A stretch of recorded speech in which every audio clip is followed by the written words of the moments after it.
Lalu pemirsa, bagaimana mitigasi BNPB terkait bencana tanah bergerak di sejumlah wilayah? Untuk membahasnya sudah bergabung bersama kami Kapus Datinkom BNPB Bapak Abdul Muhari. Selamat pagi Pak Muhari.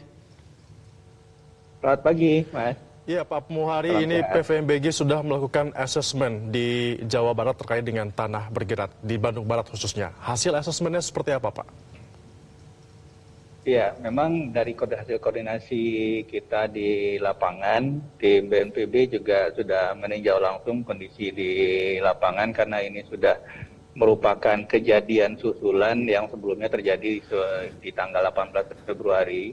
Dan kita saat ini melihat kondisi dari lingkungan atau kondisi dari tanah yang saat ini sudah amblas, itu masih berpotensi membahayakan penduduk yang ada di zona sekitar lokasi zona merah itu.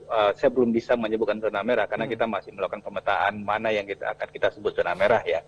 Tetapi masih ada potensi eskalasi dari penduduk yang bisa terancam dengan gerakan tanah ini. Nah, pagi ini kebetulan Kepala BNPB juga akan meninjau langsung lokasi itu. Kalau kita berbicara pergerakan tanah, maka opsi yang paling aman untuk dilakukan agar kita bisa memastikan keselamatan masyarakat dalam jangka panjang itu adalah relokasi. Nah, ini yang sudah kita cek, sudah kita koordinasikan dengan Bupati, dan Bupati Bandung Barat menyanggupi akan menyediakan lahan relokasi ini. Nah, pagi ini akan kita lanjutkan koordinasinya supaya benar-benar kita bisa memastikan keselamatan masyarakat karena situasi dari daerah yang saat ini sudah amblas itu masih berpotensi menarik lagi daerah-daerah sekitarnya. Dan ini cukup banyak, kalau saat ini ada 40 KK yang harus mengungsi, kita masih mengkaji potensi eskalasinya sampai di mana. Nah, kalau kita sudah, kita harapkan dalam 2-3 hari ini sudah keluar hasil asesmen kita di lapangan mengenai kira-kira berapa banyak dari penduduk sekitar yang harus kita relokasi. Baik, Pak Muhari, kapan kira-kira relokasi ini akan dimulai dan target selesainya juga kapan? Karena mengingat saat ini masih musim penghujan, bahkan diprediksi sampai bulan April.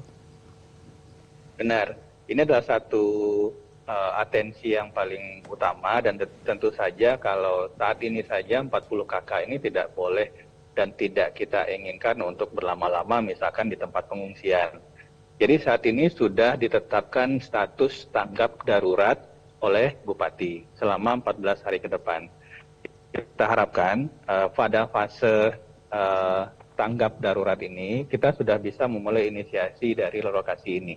Kita ambil contoh Cianjur, proses relokasi masyarakat itu kita lakukan pada saat fase transisi darurat. Jadi setelah masa tanggap darurat selesai, yang mungkin juga bisa diperpanjang, kita akan masuk pada fase transisi darurat. Fase transisi darurat ini yang kita harapkan proses relokasi itu sudah dimulai. Kalau hanya, dalam tanda kutip, saya tidak membilang hanya ini, kalau jumlah rumah yang akan kita bangun di tempat relokasi itu kurang dari 100 unit, pengalaman kita bekerjasama dengan PUPR itu bisa cepat karena rumah yang kita bangun adalah rumah masyarakat tahan gempa yang tahan bencana, tapi sistemnya itu sudah ada struktur beton, struktur fabrikasinya. Jadi ini tinggal memasangkan yang mungkin kalau kita melihat pengalaman Cianjur itu kurang dari 2 bulan itu sudah bisa selesai. Iya. Pak Muhari, tadi Anda sempat mengatakan bahwa akan dipetakan menjadi zona-zona seperti ada zona merah. Nah, apakah nanti yang akan direlokasi ini adalah yang zona merah saja? Bagaimana dengan zona-zona di sekitar lainnya, Pak?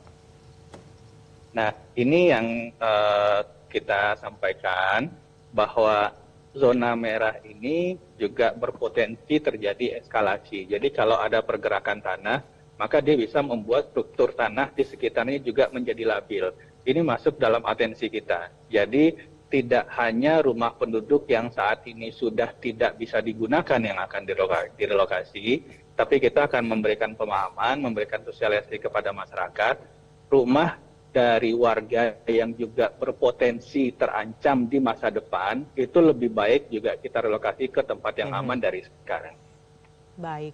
Pak Muhari, satu lagi di tengah musim penghujan yang masih akan berlangsung, bencana tanah bergerak ini kan bukan hanya di Bandung Barat saja, tapi juga terjadi misalnya di Banjarnegara atau di Brebes. Nah, apa kemudian yang menjadi imbauan mitigasi dari BNPB supaya pemerintah daerah juga bersiap dan melakukan sosialisasi kepada warga terkait dengan potensi bencana ini? Iya, untuk tanah bergerak itu sebenarnya ada dua tipe. Tanah bergerak yang dalam prosesnya itu tidak rapid onset, tidak cepat, tidak longsor begitu, seperti yang terjadi di Bandung Barat ini. Dan yang kedua itu yang pergerakannya sangat cepat, yang kita kenal dengan tanah longsor. Nah, ini sangat berkaitan dengan kesiapsiagaan individu.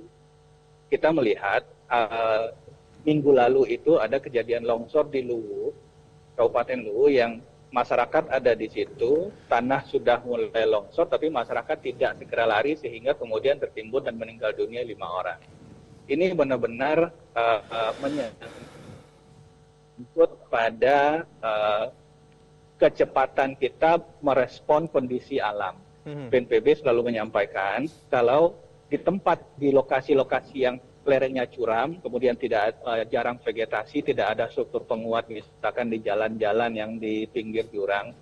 Kalau terjadi hujan menerus, lebih dari 1 jam atau lebih dari 1,5 jam, dan intensitasnya tinggi. Pak, intensitas tinggi ini kalau di lapangan melihatnya gimana? Kalau misalkan pada saat hujan itu, kita nggak bisa melihat objek lebih dari 100 meter. Estimasi kita jarak 100 meter itu udah tidak jelas kelihatan, berarti intensitas hujannya tinggi. Nah, kalau dua kondisi ini terjadi lebih dari 1 jam, kalau kita akan melewati jalur-jalur, misalkan jalan di sepanjang lereng tebing atau jalur-jalur jalan di sepanjang daerah aliran sungai, kami sarankan stop dulu, berhenti dulu, istirahat, pastikan dulu hujan berhenti 1-2 jam setelah hujan berhenti. Kenapa 1-2 jam? Karena mungkin pada saat hujan berhenti di satu tempat, di hulunya belum berhenti. Pastikan 1 jam hujan berhenti, baru kita lanjutkan lagi perjalanan. Untuk memastikan keselamatan kita. Ya, Pak, artinya masyarakat yang tinggal di sekitar kawasan rawan tanah bergerak, dan kita harapkan agar proses relokasi ini bisa berjalan dengan lancar. Terima kasih Kapus Datinkom BNPB Abdul Muhari sudah bergabung bersama kami di Metro Pagi Prime Time. Jelajahi cara baru mendapatkan informasi. Download Metro TV Extend sekarang.